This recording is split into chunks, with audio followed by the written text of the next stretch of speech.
Boa tarde, boa tarde. Nós estamos chegando aqui. Nós vamos ler aqui a página 273, que nós vamos começar. O ideal de progresso. Até a Revolução Científica, a maioria das culturas humanas não acreditava em progresso.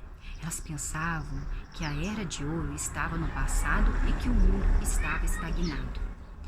Senão, o mundo estava ruindo.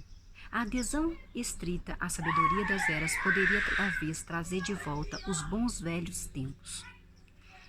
E a engenhosidade humana poderia melhorar esse ou aquele aspecto da vida cotidiana. No entanto, considerava-se impossível que o conhecimento humano fosse capaz de superar os problemas fundamentais do mundo, se até mesmo Maomé, Jesus, Buda e Confúcio, que sabiam tudo o que há para se saber, foram incapazes de abolir a fome, a doença, a pobreza e a guerra do mundo.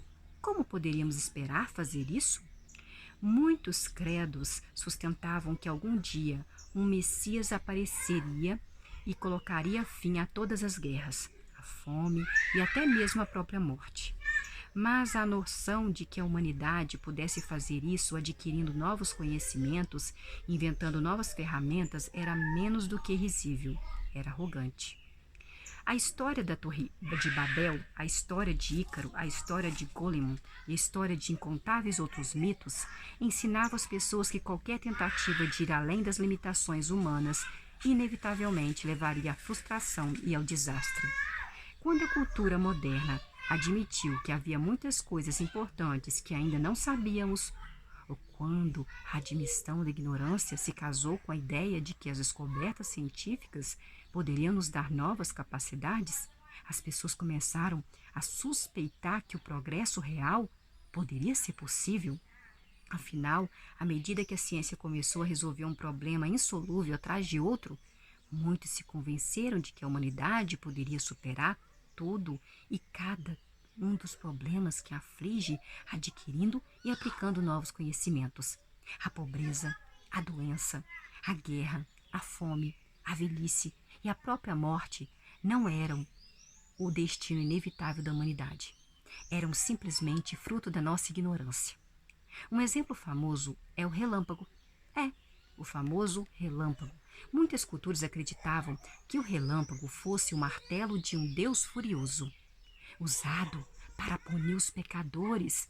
Em meados do século XVIII, em um dos experimentos mais celebrados da história científica, Benjamin Franklin empinou uma pipa durante uma tempestade com relâmpago para testar a hipótese de que o relâmpago é simplesmente uma corrente elétrica.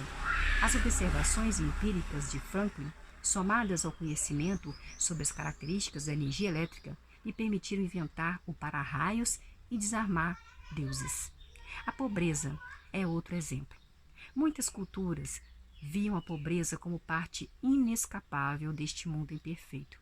De acordo com o Novo Testamento, logo antes da crucificação, uma mulher untou Cristo com um bálsamo precioso no valor de 300 denários. Os discípulos de Jesus repreenderam essa mulher por gastar uma soma tão grande de dinheiro em vez de dar aos pobres. Mas Jesus defendeu a mulher dizendo: sempre tendes aos pobres convosco, mas podeis fazer-lhes bem quando quiserdes aos pobres, mas a mim, Jesus, nem sempre vocês vão me ter. Marcos 14, 7. Hoje, cada vez menos pessoas, incluindo cada vez menos cristãos, concordam com Jesus nesse aspecto. A pobreza é cada vez mais vista como um problema técnico passivo de intervenção. É amplamente sabido que políticas baseadas nas últimas descobertas em agronomia, economia, medicina e sociologia podem eliminar a pobreza. E, de fato, muitas partes do mundo já se livraram das piores formas de privação. Ao longo da história, as sociedades padeceram de dois tipos de pobreza: a pobreza social, que nega a algumas pessoas as oportunidades disponíveis para outras; a pobreza biológica, que põe em risco a própria vida dos indivíduos por falta de alimento e de abrigo. Talvez a pobreza social jamais seja erradicada, mas em muitos países a pobreza biológica é coisa do passado. Até pouco tempo atrás, a maioria das pessoas estavam muito próximas da linha da pobreza biológica, abaixo do qual o indivíduo carece das calorias, necessárias para sobreviver. Até mesmo pequenos infortúnios ou erros de cálculo podiam facilmente empurrá-las para baixo dessa linha, para a morte pela fome. Desastres naturais e calamidades provocadas pelo homem frequentemente precipitavam populações inteiras no abismo, causando a morte de milhões de pessoas. Hoje, a maior parte das pessoas do mundo tem uma rede de proteção estendida abaixo delas. Os indivíduos são protegidos de infortúnios pessoais por meio de seguro previdência social, financiada pelo Estado, e uma série de ONGs locais e internacionais também. Quando uma calamidade atinge uma região inteira, os esforços mundiais de ajuda humanitária muitas vezes conseguem evitar o pior. As pessoas ainda sofrem com uma série de degradações, humilhações e doenças associadas à pobreza.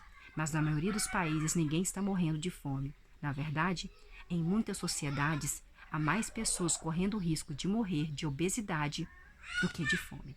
Nós lemos aqui, a página 273, que é o ideal de progresso, até a página 275.